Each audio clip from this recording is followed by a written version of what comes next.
우리 앞뒤를 보시면서 이렇게 새해 인사하겠습니다. 주 안에서 새해 복 많이 누리십시오. 주 안에서 새해 복 많이 누리십시오. 아멘.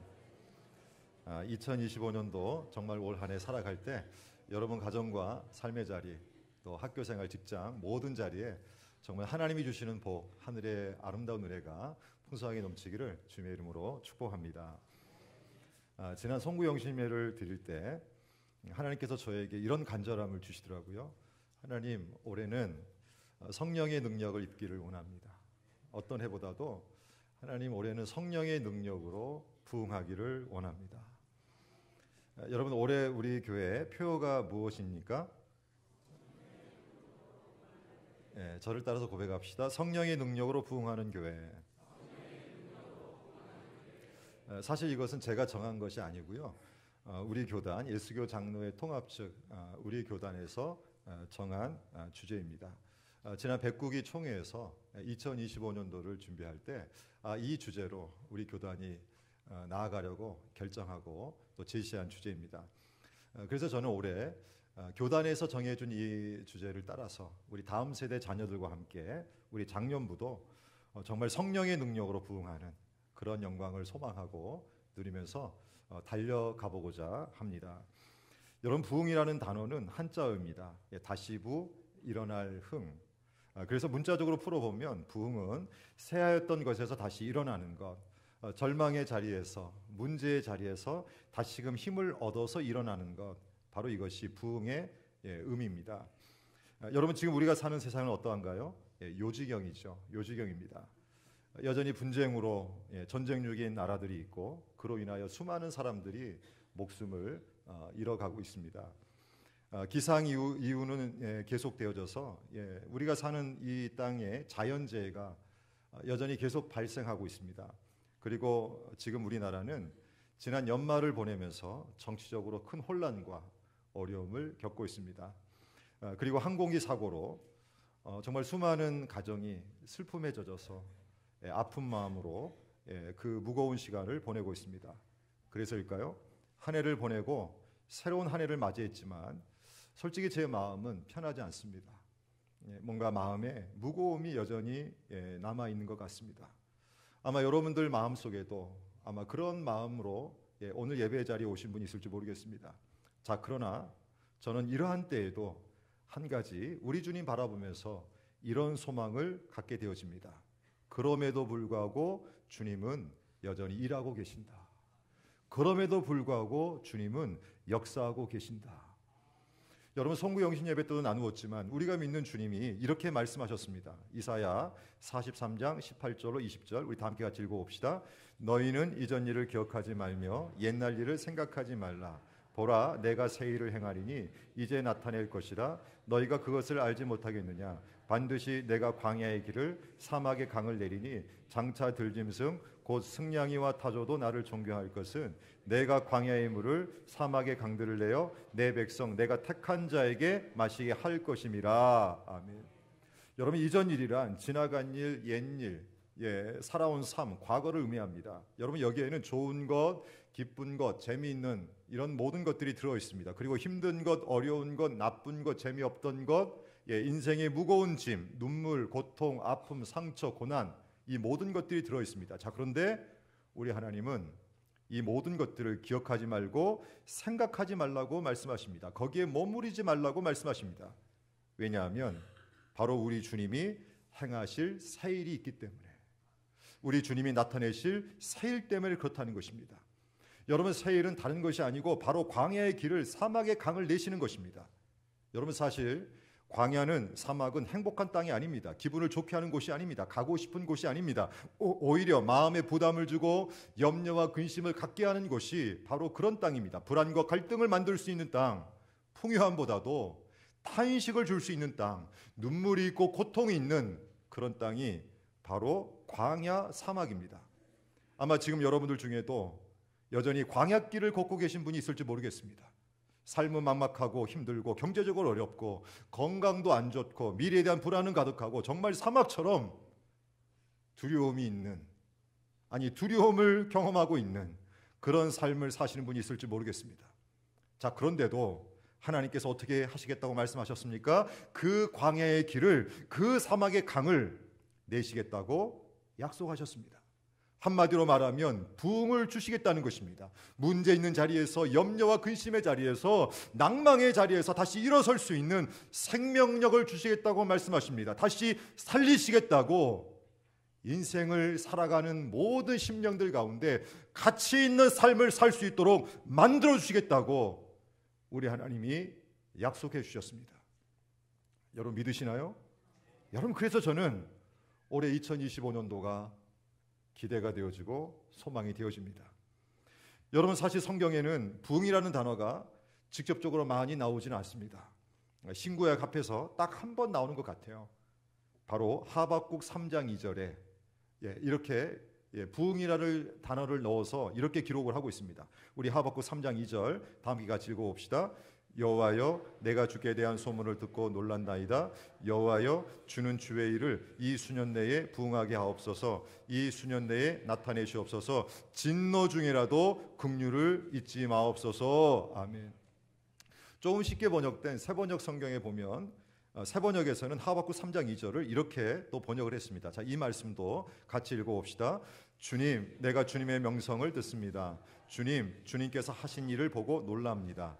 주님의 일을 우리 시대에도 새롭게 하여 주십시오. 우리 시대에도 알려주십시오. 진노하시더라도 잊지 마시고 자비를 베풀어 주십시오. 아멘. 부흥이라는 단어가 나오고 새번역에서는 새롭게 해달라고 고백을 합니다. 자, 근데 여러분, 하박국 선지자가 살던 시대는 어떤 시대입니까? 좋은 시대가 아닙니다. 나라가 망해가는 시대였어요. 정치 지도자들은 하나님을 이미 떠나버렸고 사회적으로, 문화적으로, 경제적으로 혼란스러운 시대입니다. 국가적으로는 신흥 바벨론의 거친 공격으로 인하여 힘들고 어려운 때를 보내고 있는 시대가 하박국 선지자가 살던 시대였습니다. 여러분, 현실만 보면 소망이 없는 시대입니다. 미래가 보이지 않는 시대예요. 아니, 사막에 놓여 있는 것처럼 불안과 두려움을 맞닥뜨린 그런 시대입니다. 자, 그런데 그때 하박국 선지자가 어떤 기도를 하고 있다고요? 여호와여, 주는 주의 일을 이 수년 내에 부응하게 하옵소서. 주님, 주님의 일을 우리 시대에도 새롭게 하여 주시옵소서. 하박국은 부응을 소망하며 어려운 중에도, 절망 중에도 새롭게 일어날 수 있기를 소망하면서 하나님께 간구하고 있습니다. 자, 사랑하는 여러분, 저는 오늘 우리에게도 이 하박국의 모습이 있기를 소망합니다. 왜냐하면 부흥은 하나님께서 주시는 것이기 때문에, 하나님께서 은혜를 주셔서 다시 일어설 수 있도록 역사해 주시기 때문에 그런 것입니다. 여러분, 진정한 부흥은 우리의 영역이 아닙니다. 우리가 힘이 있다고, 우리가 돈이 있다고 이룰 수 있는 것도 아닙니다. 부흥은 하나님의 일입니다. 부흥은 하나님께서 이루시는 영역입니다. 하나님의 소관입니다. 하박국은 너무나 이것을 잘 알았기에 간절하게 하나님께 간구하고 있는 것입니다. 간혹 보면 내 힘으로 부흥을 할 수 있다고 생각하는 분이 있습니다. 내 능력으로, 내 경험으로, 내 지식으로, 내 노력으로 새롭게 완벽하게 일어설 수 있다고 생각하는 분이 있습니다. 자, 그러나 여러분, 한번 저와 여러분의 모습을, 아니 삶을 한번 좀 돌아봐 볼까요? 내가 어떤 존재인지 한번 살펴볼까요? 여러분, 저나 여러분은 지극히 작은 존재임을 부인할 수 없습니다. 너무나 작은 존재들인 거예요. 정말 미약한 존재가 우리 자신입니다. 여러분, 엊그제 금요 기도 때도 잠시 예를 들었지만 하늘에는 수많은 별들이 있습니다. 여러분, 밤하늘에 지금도 수많은 별들을 우리가 보면서 이렇게 지낼 수 있는데요. 여러분, 그 많은 별들 중에 여러분들이 아는 별들은 몇 개나 되시나요? 어떤 별들을 알고 있습니까? 북두칠성, 북극성, 그 외에 몇 개 더 별을 아시는 분이 있을지 모르겠는데요. 근데요, 너무나 많은 별이 있지 않습니까? 제가 작년쯤으로 기억하는데요. 제가 작년 언제쯤 EBS에서 방영한 우주의 끝은 어디일까라는 제목으로 나온 영상을 본 적이 있습니다. 정말 우주에는 수많은 별들이 있더라고요. 그리고 그 크기가 우리가 상상하는 것을 초월합니다. 여러분, 우리 지구가 있는 은하의 크기가 얼마나 큰지 아십니까? 12만 광년이라고 얘기하더라고요. 12만 광년. 우리 지구가 있는 은하 안에는 약 4천억 개의 별이 있다는 거예요. 여러분, 1광년은 빛이 진공 상태에서 1년 동안 가는 거리입니다. 여러분 한번 상상해 보십시오. 여러분 상상해 가시나요? 자, 그런데 우리 지구가 있는 이 은하보다 우주에는 훨씬 큰 것들이 많대요. 혹시 안드로메다 은하를 들어보셨습니까? 크기가 우리 지구가 있는 은하보다 약 2배 정도 크대요. 22만 광년.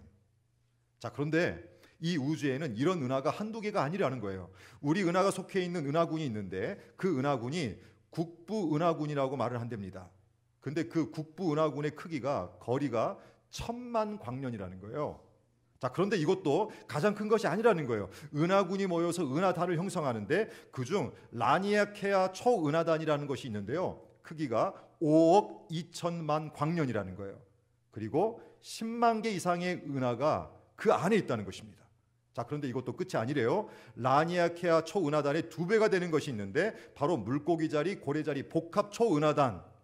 자, 이것이 있답니다. 자, 크기가요 무려 10억 광년이랍니다. 그런데 이것도 끝이 아니래요. 여러분 상상이 가시나요? 제가 여러분 표정을 보니까 여전히 여러분들은 상상할 수가 없고 너무 지금 크니까 지금 무표정한 표정으로 저를 바라보는데 여러분 이건 상상할 수 없는 크기입니다. 여러분 오늘 우리가 어떤 존재인지를 알 수 있는 대목이에요. 정말 우리는 미약한 존재, 작은 존재입니다. 자, 그런데 이 수많은 별을 누가 관리하십니까? 세상을 창조하시고 다스리시는 우리 하나님이 관리하십니다. 그래서 성경은 우리 하나님을 만왕의 왕, 만주의 주로 고백합니다. 여러분, 그래서 인생을 내 생각대로의 삶을 살려고 하는 것, 내 계획대로만 삶을 살려고 하는 것, 여러분 이것은 정말 웃기는 것입니다. 코미디 중에 코미디, 정말 어리석은 것일 수 있다는 거예요.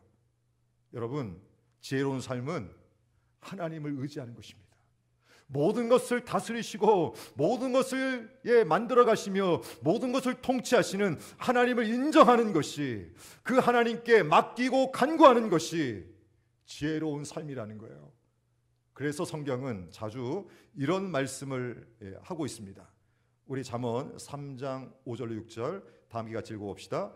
너는 마음을 다하여 여호와를 신뢰하고 내 명철을 의지하지 말라. 너는 범사의 그를 인정하라. 그리하면 내 길을 지도하시리라. 아멘. 시편 62편 8절 말씀도 읽어볼까요? 백성들아 시시로 그를 의지하고 그의 앞에 마음을 토하라. 하나님은 우리의 피난처시로다. 아멘. 범사의 그를 인정하라. 그를 의지하라. 여러분, 이것이 성경이 요청하고 있는 오늘 우리를 향하신 주님의 말씀입니다. 우리 한번 사진을 하나 봐볼 텐데요. 자, 이 사진은 파도가 지금 바다에서 치고 있는 모습입니다. 자, 다음 사진도 봐볼까요? 자, 여러분 파도가 거세게 치고 있는 모습이죠. 자, 보기만 해도 어떤 느낌이 옵니까? 되게 무섭다는 생각이 듭니다. 무섭다는 생각이 들어요. 특별히 어린 시절 저같이 바닷가에 갔다가 물에 빠진 그런 경험이 있는 분에게는요, 이런 파도를 보면 아찔합니다. 무섭게 느껴집니다. 지난 12월 30일인가요? 안타까운 뉴스가 있었는데 충남 서산 쪽에 있는 파고도 인근 해상에서 83톤급에 해당하는 이 배가 작업하다가 거친 파도로 인해서 전복되었다는 뉴스가 나왔습니다. 사고 직후에 2명은 구조됐지만 5명을 찾지 못하는 기사를 보았습니다. 여러분, 파도는 무섭습니다. 파도는 무섭습니다. 인간은 이런 파도 앞에서 아무것도 할 수 없는 연약한 존재, 작은 존재입니다. 자, 그런데 이렇게 험난한 파도 역시 하나님 앞에서는 어떠할까요? 힘을 발휘하지 못합니다. 여러분, 마가복음 4장에 보면 예수님께서 험난한 파도를 향해 말씀하시니까 그 말씀 한마디에 금세 잠잠해지는 모습이 이렇게 기록되어 있습니다. 우리 마가복음 4장 39절 같이 읽어볼까요? 예수께서 깨어 바람을 꾸짖으시며 바다더러 이르시되 잠잠하라 고요하라 하시니 바람이 그치고 아주 잔잔하여지더라. 아멘. 여러분, 우리가 믿는 하나님은 파도를 잠재우실 수 있는 분이십니다. 하나님에게는 능력이 있다는 거예요. 거칠고 거센 것을 이겨갈 수 있는, 안정시킬 수 있는 능력이 우리 하나님께 있다는 것입니다. 그래서 현명한 삶은 그 하나님을 인정하고 그 하나님을 의지하고 부흥을 주신 하나님께 간구하는 것이 현명한 삶, 지혜로운 삶이라는 거예요. 여러분, 그러면 인생의 파도를 타며 나아갈 수 있는 것입니다. 인생의 파도가 밀려와도 그 파도 가운데서도 힘을 내면서 멋지게 힘차게 오늘을 살아갈 수 있다는 거예요. 여러분, 한 가지 또 영상을 좀 볼 텐데요. 자, 영상을 먼저 함께 봅시다.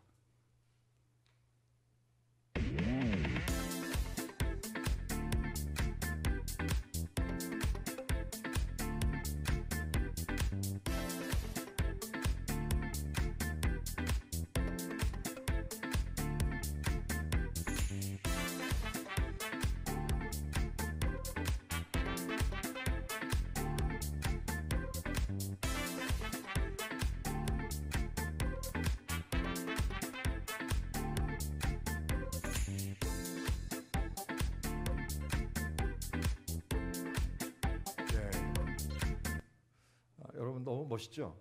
예, 저 해변이요, 포르투갈에 있는 해변이래요. 포르투갈에 있는 해변인데 저분이 몇 세인가 제가 어느 영상에서 봤는데요, 45세 된 분이랍니다. 그러니까 전 세계에서 파도 타기 1등을 한 분인데, 여러분 너무 멋있지 않습니까? 여러분, 저 영상을 보면서 저는 이런 생각을 하게 되더라고요.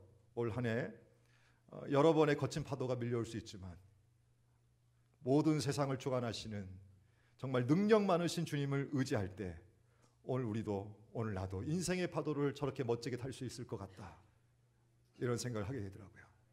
여러분, 하나님은 하나님을 의지하는 자에게 주님과 함께 인생의 파도를 탈 수 있도록 능력을 더해 주시는 줄 믿습니다. 자, 그러면 질문이 있는데요, 하나님은 어떻게 부흥을 주실까요? 어떻게 쇠했던 것을 다시금 이렇게 세워주실까요? 오늘 본문은 하나님께서 에스겔 선지자에게 보여주신 환상입니다. 즉 수많은 뼈들이 살아나는 환상입니다. 자, 그런데 에스겔 선지자가 이 뼈들을 볼 때 이런 모습이었다는 거예요. 자, 1절 2절에 이렇게 기록을 하고 있습니다. 자, 1절 2절 같이 읽어봅시다. 여호와께서 권능으로 내게 임재하시고 그의 영으로 나를 데리고 가서 골짜기 가운데 두셨는데 거기 뼈가 가득하더라. 나를 그 뼈 사방으로 지나가게 하시기로 본즉 그 골짜기 지면에 뼈가 심이 많고 아주 말랐더라. 아멘. 골짜기 지면에 뼈가 심이 많고 아주 말랐더라. 여러분, 아주 말랐다는 것은 죽은 지 매우 오래되었다는 의미이죠. 도무지 살아날 가망성이 없다는 것입니다. 0.00001%도 소망이 없다는 의미예요. 암담함이 느껴지는 상황입니다. 답답함이 보이는 상황이에요. 혹시 오늘 이부 예배 나오신 여러분 중에 지금 마른 뼈처럼 마음이 말라 있는 분이 계신가요? 나는 더 이상 도무지 살아날 수 없어, 살아갈 수 없어, 이런 마음을 가지고, 이런 생각을 가지고 오늘 사는 분이 있습니까? 새해가 되었지만 여전히 무거운 감정으로 낙심 속에 지금의 시간을 보내고 계신 분이 있나요? 여러분, 오늘 본문 10절을 봐보시면 놀라운 역전이 기록되어 있습니다. 자, 10절 말씀 우리 다 함께 또 읽어볼까요? 이에 내가 그 명령대로 대언하였더니 생기가 그들에게 들어가매 그들이 곧 살아나서 일어나 서는데 극히 큰 군대더라. 아멘. 도무지 소망이 없고 암담함이 가득하고 가망성이 없던, 답답함을 안고 있던 이 마른 뼈들, 죽은 뼈들이 살아나 극히 큰 군대가 되었다고 기록을 하고 있습니다. 여러분, 여기에서 오늘 우리에게 주시는 하나님의 강력한 메시지가 있습니다. 여러분, 그것은 다른 것이 아니라 마른 뼈는 부흥할 수 있다는 것입니다.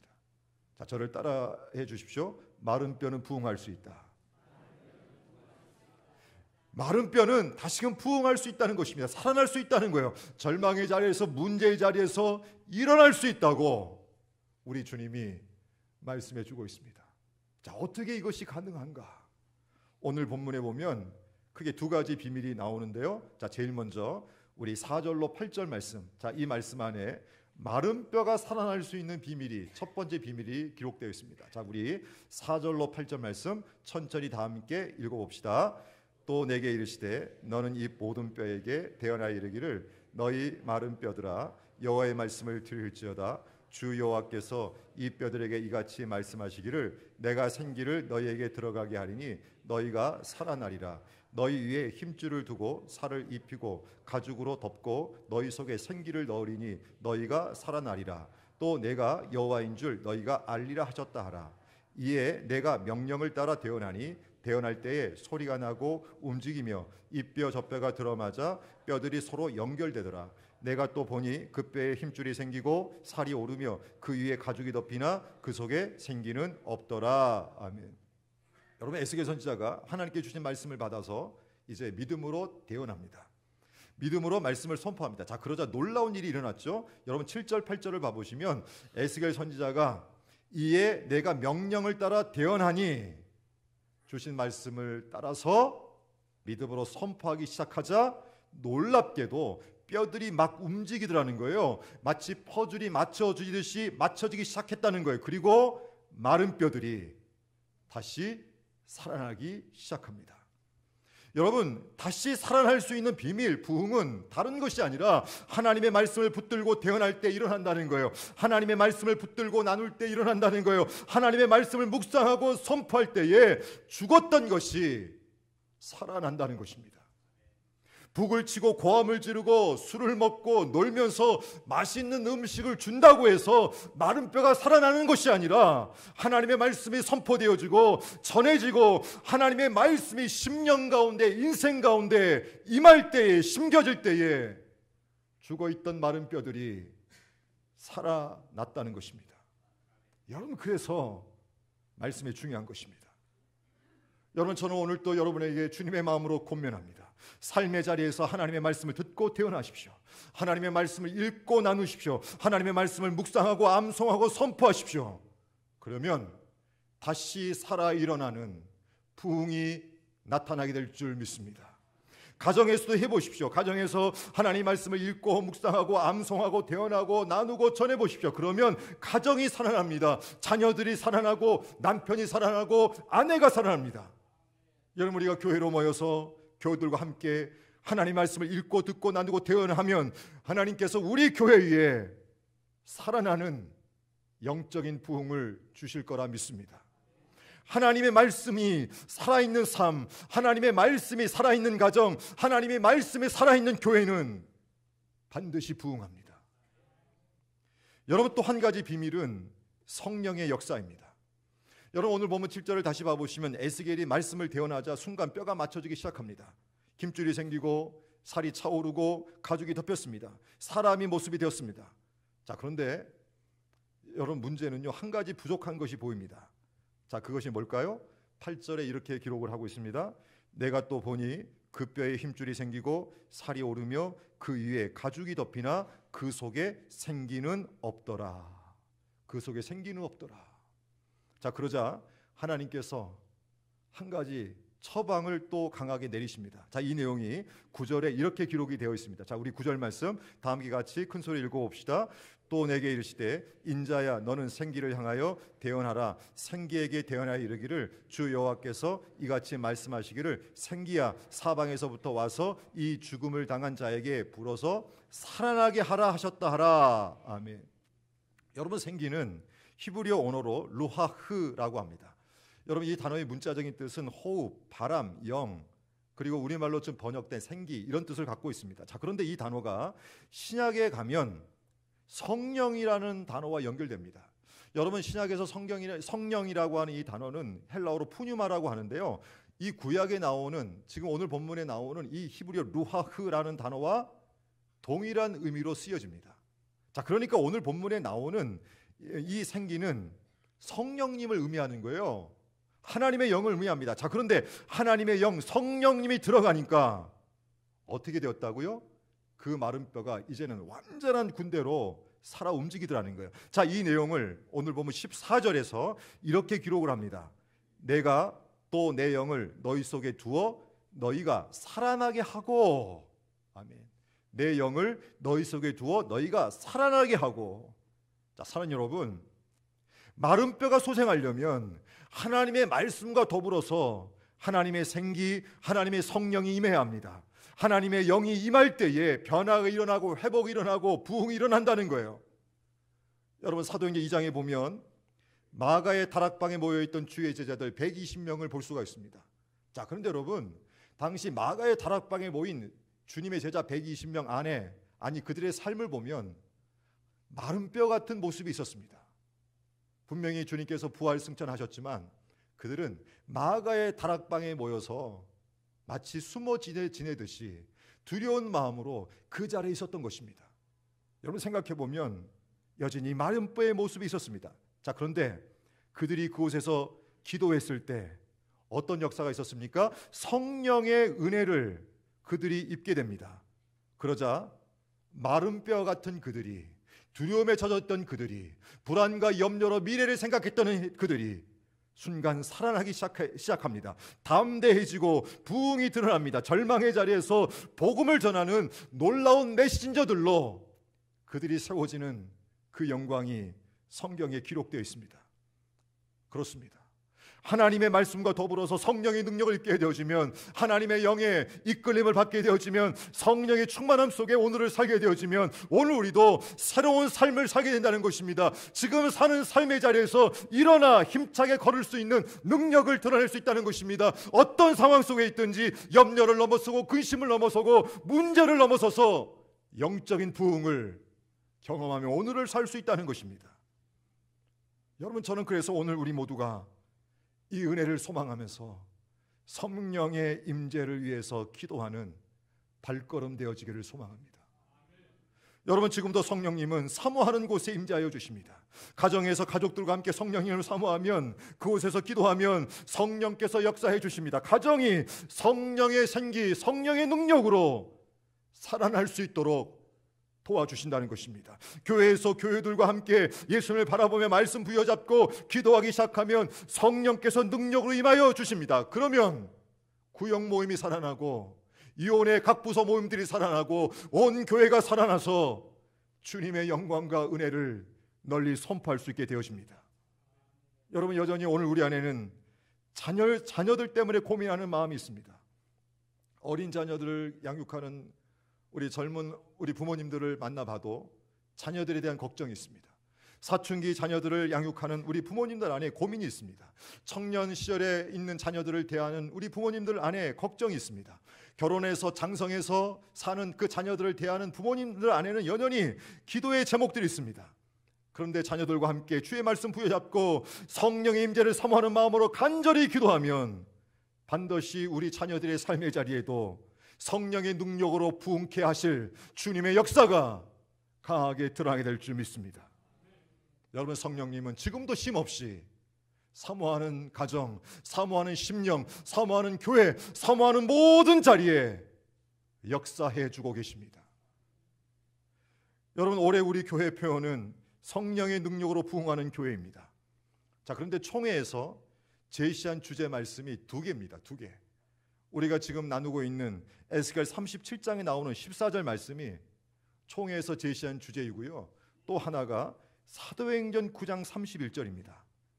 자, 우리 에스겔서 37장 14절 말씀 다시 한번 같이 읽어봅시다. 내가 또 내 영을 너희 속에 두어 너희가 살아나게 하고 내가 또 너희를 너희 고국 땅에 두리니 나 여호와가 이 일을 말하고 이른 줄을 너희가 알리라. 여호와의 말씀이니라. 아멘. 자, 근데 또 하나의 주제 말씀이 사도행전 9장 31절인데요. 여러분, 이 말씀 안에는 마른 뼈같이 보잘것없던 초대교회가 말씀 붙들고 기도했을 때 성령의 능력을 입었거든요.